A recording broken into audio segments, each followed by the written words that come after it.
एखादा राजा स्वतःचं राज्य कोसळताना धुळीस मिळताना पाहून काय विचार करत असेल?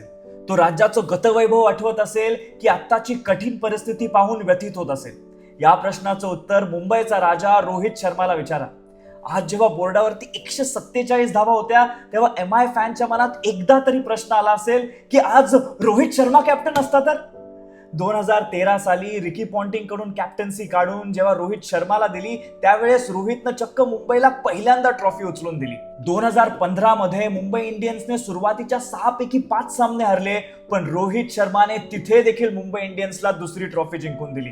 2017 मध्ये शेवटी डिफेंड करताना लो टोटल होती, तिथे पण मुंबई इंडियन्सला ट्रॉफी मिळाली.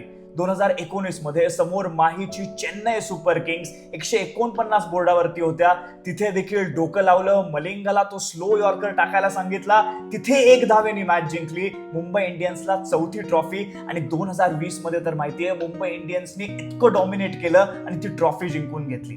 त्या 8 वर्षात 5 वेळेला मुंबई इंडियन्सने ट्रॉफी जिंकली. काही वर्षांपर्यंत शाळेला दांडी मारून रोहितची बॅटिंग पाहणारी मुलं आज आपल्या मुलांना रोहितचा खेळ दाखवतायत. गेल्या 16 वर्षात मुंबई इंडियन्स मध्ये अनेक दिग्गज खेळाडू आले, पण त्या मुंबई इंडियन्सच्या सिंहासनाचा मान फक्त मुंबईचा राजा म्हणजेच रोहित शर्माचा आहे. पण मुंबई फॅन्स या सीझनमुळे माना खाली झुकून देऊ नका, कारण मला विश्वास आहे रोहित आत्ता पण त्याच्या स्वतःच्या स्टाईल मध्ये म्हणत असेल, अरे हो जाएगा रे, वो कर देंगे ना, तुम ये करो तुम वो करो, अगले साल हो जाएगा रे, ट्रॉफी आ जाएगा. आशा करूयात रोहित शर्मा आपला मुंबईचा राजा पुन्हा येईल आणि येताना ती 6वी ट्रॉफी पुढच्या वर्षी घेऊन येईल.